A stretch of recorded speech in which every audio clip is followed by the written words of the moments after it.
It's the Spark Ideas Talks from the Nerd Girls. This was live at IBM Connect 2013. This one is Carl Tyler, and he's passionate about learning to fly.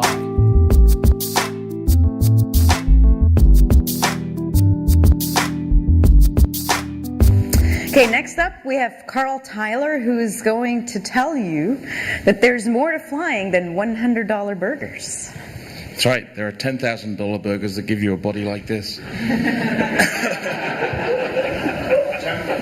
So I don't know whether people know what a $100 burger is, but it's something that pilots often refer to, which is after you've learned to fly, you're often looking for places to go, and typically you'll find an airport that has a burger joint. The burger may cost like $2.50, but to actually get there, it costs you $97.50. Look at that, I'm really good at math.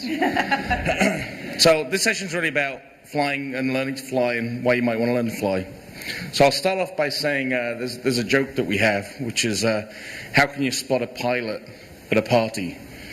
And basically the answer is he'll tell you, or she'll tell you. But basically, people fly for different reasons. I learned to fly because ever since I was a child, these things in the air made lots of noise. Being a boy, oh my God, makes lots of noise. They fly, they crash, they explode. How cool is that?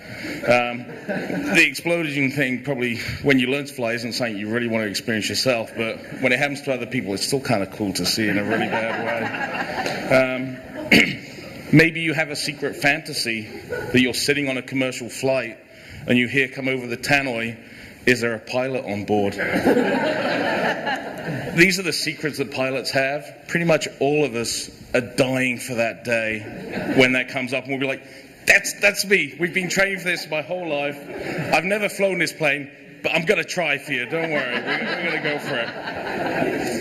If you love technology, flying's a great hobby for that. You can spend a fortune on technology for cockpits.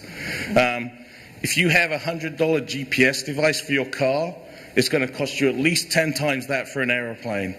Even though it's going to do the exact same thing, it doesn't have to know about roads, it just has to know about up, down, left, right. It's still going to cost you 10 times more. Build quality and everything, exactly the same, 10 times more. Just whatever it is, it's going to cost you a lot more. If you like maths, you'll love flying.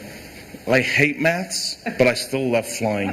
So the two things, you don't have to have them. You can have one, you can have both. You can have just one, but you're going to have to be able to do a little bit of both. So, because you have to know about your angles, you have to know that 180 degrees is behind me, 0 degrees is ahead of me, 90 degrees is over there, and all this kind of thing. So there's a lot of kind of thinking of triangles in your head when you're flying around. But really, flying is pretty easy to get into. I got into it because I moved to the States. I knew nobody here, 0 people. So I'd go to work, and then I'd get home, and I'd be like, I might as well carry on working, which is not really a healthy habit to get into, and it's actually a really bad habit to break. So I decided, you know what, it's Saturday, going to leave the house, going to go to the airport. I saw a Learn to Fly sign. Let me go in and just say hello to them. Within 20 minutes, they'd already taken my credit card, and I was sitting in a plane for an introductory lesson. Now, for me, I thought, well, he's going to just fly me up, point out a few things, and that's going to be it, right? I'm just going to be sitting here as a passenger.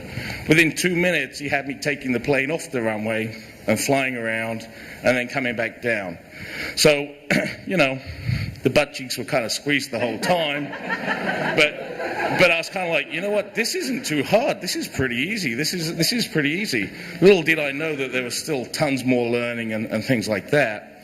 I should point out that I struggle to learn reading books or sitting through sessions.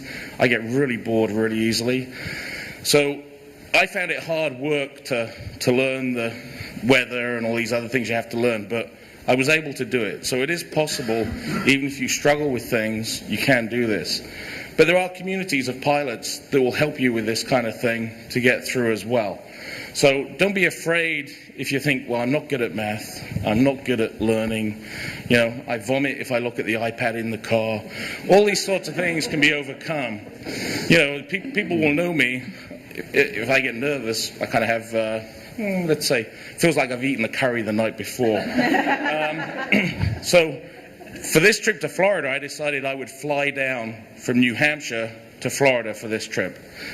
It's a really big country that you've got here. It's a really long way. So there's no toilet in my plane. And if anybody has ever seen my blog, I fly like this because that's how much shoulder room I have in the plane. When my brother's in there, we fly like this with our arms around each other.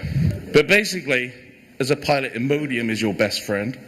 It gives you lots of prepping. There's some big advantages to flying over driving. My favorite one is you can fly past your parents' house and not get in trouble if you don't stop.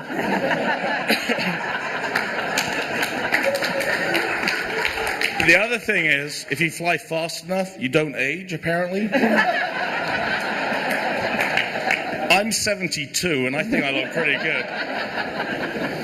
But the message I want to give you is that it doesn't matter who you are, and even what age you are. If you wanted to learn to fly, you can do it. And an introductory lesson, you can find them on Groupon pretty cheap. This is my brother's child, one of my nieces, and I adore my nieces, so I think it's great. But this video is on Vimeo, and there's like a 4 or 5 minutes video of where she's just flying this plane with my brother. And that smile doesn't get smaller than that. It's just constant smiling, grinning, looking out the window. And I can tell you, personal experience, when I fly, work is never thought about. I'm not thinking about crashing. I'm not thinking about dying. I'm just thinking about looking out the window, seeing what's around, having a good time. It's my passion. Fiddle playing somebody else's passion. Find your passion, that's mine.